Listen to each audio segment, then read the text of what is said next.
Maintenant, pour analyser un SLCI, on a dit précédemment que c'était bien d'avoir des signaux tests, notamment dans l'analyse temporelle, pour pouvoir quantifier de manière constante les qualités de notre système en termes de précision et de rapidité. Mais il va falloir se mettre d'accord sur les critères de performance. On ne va pas changer nos critères de performance d'une fois sur l'autre. On va standardiser les critères d'analyse des performances pour pouvoir comparer ce qui est comparable lorsqu'on compare deux systèmes ou deux réglages d'un même système. On va retenir comme performance d'un SLCI asservi. On parlera de performance uniquement si le système est asservi, c'est-à-dire qu'on a un retour d'état. Si le système est ce qu'on appelle en boucle ouverte, c'est-à-dire j'envoie une consigne, le système agit, la sortie change mais je ne la mesure pas, je ne peux pas parler de ses performances parce qu'il agit librement. Je n'ai pas d'action dessus. Donc on ne va pas parler vraiment des performances d'un système qui ne serait pas asservi.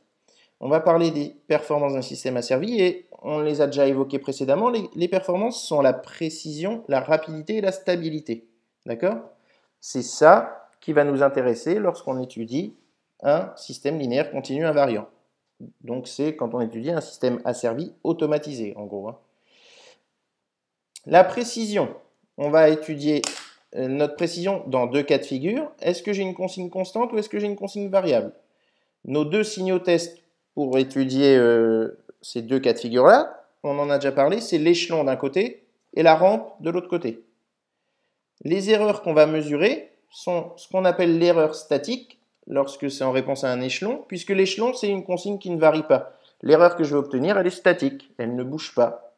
Ou une erreur de traînage. Pourquoi? Parce que c'est le système qui traîne derrière la consigne de ma rampe, derrière ou devant, mais a priori derrière. Et donc mon système est toujours un peu en retard sur ma consigne. Et donc il traîne derrière et on appelle ça une erreur de traînage. Mais on ne parle pas de précision si l'entrée et la sortie ne sont pas comparables.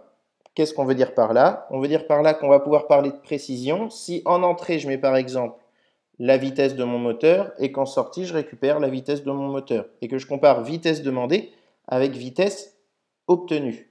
Je ne pourrais pas parler de précision si en entrée de mon système je mets une tension simplement et qu'en sortie je mets une vitesse parce que je ne peux pas comparer 5 volts avec 1500 tours par minute, ça n'a pas de sens. Il faut que ce soit la même unité pour pouvoir comparer. D'accord? Ça, c'est très très très important. Ça veut dire qu'il faudra parfois mettre en place des gains d'adaptation pour que je puisse mettre une consigne dans la même unité que la sortie que je récupère. Et donc, on parlait d'erreur statique. Erreur statique, c'est quoi? L'entrée est un échelon et mon erreur statique, c'est l'entrée moins la sortie. D'accord? Donc, entrée moins la sortie. L'erreur statique, ça me donne de combien je dois compenser ma sortie pour obtenir le signal demandé en entrée. Donc, par exemple, ici, mon entrée est supérieure à ma sortie. Je dois compenser cet écart-là. Donc, l'erreur statique est positive. Ici, mon entrée est inférieure à ma sortie. Donc, mon erreur statique, c'est entrée moins sortie, c'est négatif. Et donc, je dois redescendre mon signal de sortie de cette valeur-là pour obtenir le signal d'entrée. OK? C'est simplement ça. Cette erreur statique, on va la mesurer une fois que mon système est en régime permanent, lorsque sa réponse est stabilisée. Par exemple, ici, j'ai un système qui a des petites oscillations au début, on parle de dépassement, et d'un système oscillant amorti.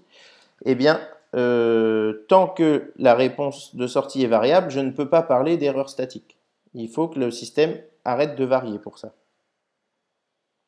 L'erreur de traînage, donc, mon entrée est une rampe, ma sortie va ressembler à une rampe a priori.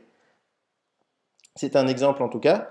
Et mon erreur, c'est quoi? C'est entrée moins sortie. Et donc, ça correspond à un instant t donné, quelle est la différence entre l'entrée que je souhaitais et la sortie que j'obtiens vraiment.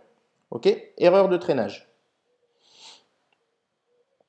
Pour parler de la rapidité, ça va être un peu compliqué parce que on va prendre les deux signaux là sans faire attention à ce qui est marqué autour, c'est-à-dire le signal de gauche ici, hop, j'ai une courbe, j'ai un système qui répond, je mets une entrée en échelon et En sortie, je récupère ce signal-là. Il met un certain temps à aller vers son régime établi. D'accord? Ici, j'ai un système qui ne réagit pas de la même manière. Il atteint très vite la valeur que j'ai demandé, mais il la dépasse, puis il redescend. Puis il remonte, puis il redescend. Donc, quel critère objectif va me permettre de dire « Ah, ça y est, son temps de réponse, c'est ça ». Alors, le critère qui est retenu, c'est ce qu'on appelle le temps de réponse à 5%.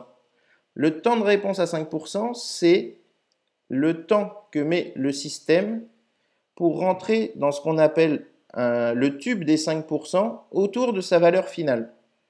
C'est-à-dire que le temps de réponse à 5%, il est défini de la manière suivante, ce qui est marqué en dessous. Si le temps est supérieur au temps de réponse à 5%, alors ma sortie sera toujours supérieure à 95% de la valeur finale et inférieure à 105% de la valeur finale. C'est-à-dire que ça ne dépasse plus les 105% de ma valeur finale et ça ne passe pas en dessous des 95% de la valeur finale. Ça reste dans un tube donné. Peut-être que ça varie un petit peu autour encore, comme ici, mais ça reste dans ce tube donné. D'accord? Et c'est bien de la valeur finale, parce que quand je veux quantifier la rapidité de réponse de mon système, je ne quantifie pas sa précision. Ce sont deux critères différents. Donc, peut-être que ici, par exemple, la valeur finale que j'obtiens sur la courbe de droite, elle est de 1. D'accord? Je vois que mon système, il va converger vers une valeur de 1. Je n'ai pas l'unité, c'est pas grave. Peut-être que ma consigne, elle était de 2. Peut-être qu'en entrée, j'ai mis un échelon de 2 et que j'espérais avoir 2. Mais je ne vais pas pouvoir parler de la rapidité de mon système puisqu'il n'atteint jamais la valeur de 2. Donc pour parler de la rapidité du système, je parle du temps de réponse à 5% par rapport à la valeur finale obtenue en sortie et non pas par rapport à ce que je lui ai demandé. La différence entre ce que j'obtiens et ce que je lui ai demandé, c'est ce qu'on quantifie avec le critère de précision. D'accord? Et maintenant, pour parler de la stabilité, ça, c'est une définition un peu plus dure à sentir et c'est quelque chose que vous étudierez surtout en deuxième année. Ici, on en parle à titre indicatif pour installer l'idée que ce critère existe aussi. Et on dira qu'un système est stable si, après avoir été écarté de sa position d'équilibre par une perturbation, donc quelque chose vient déstabiliser mon système, est-ce qu'il revient spontanément à sa position initiale, c'est-à-dire à la position d'équilibre qu'il avait? Les exemples très classiques qu'on étudie, c'est par exemple, j'ai un pendule ici, sur un petit chariot. Le pendule, il est vers le bas. Si je me mets à donner une impulsion à mon chariot, le pendule va osciller, mais à la fin, il va retrouver sa position d'équilibre, c'est-à-dire à la verticale descendante. Maintenant, je prends un pendule inverse, c'est-à-dire que j'ai une masse, comme ça, au bout d'un bras de levier, lui-même en pivot par rapport à un chariot. Si je donne une impulsion à mon chariot, la masse, elle, ne va pas retrouver sa position d'équilibre, elle ne va pas pouvoir remonter et se mettre en place à la verticale ascendante, comme ça. Ma masse va tomber et va se retrouver en bas à la fin. D'accord? Et donc ça, c'est un système qui est instable parce que la position d'équilibre initiale ne peut pas être retrouvée suite à l'application d'une perturbation. Et du coup, ce sont des systèmes qui vont diverger en gros. C'est-à-dire que ce sont des systèmes qui, quand on met une entrée bornée, c'est-à-dire on met une entrée qui n'est pas infinie, quelque chose de réaliste, quoi, une tension soudaine, un pic de tension, un pic de courant, un pic de force, d'accord? Je mets une entrée qui, elle, est bornée. Eh bien, la sortie, elle, ne sera pas forcément bornée. Elle peut partir totalement et diverger, d'accord? Un autre exemple de système stable, c'est une balle dans un bol. Si je mets la balle dans le bol, je peux secouer le bol, la balle retournera. Si j'arrête de secouer, la balle retournera au fond du bol. Alors que si je mets la balle en haut d'un bol retourné, on va imaginer que c'est un bol retourné, eh bien si je secoue ou si je tape dans la balle ne retournera pas au sommet de mon bol là, mais elle va tomber et ne jamais revenir. Elle ne va que tomber. D'accord? Elle ne reviendra jamais. Et donc c'est ça le problème de système stable ou instable. Et l'analyse qui permet de quantifier ce critère de performance-là, je vous le rappelle, ce sera l'analyse fréquentielle de notre système, mais vous en reparlerez en deuxième année.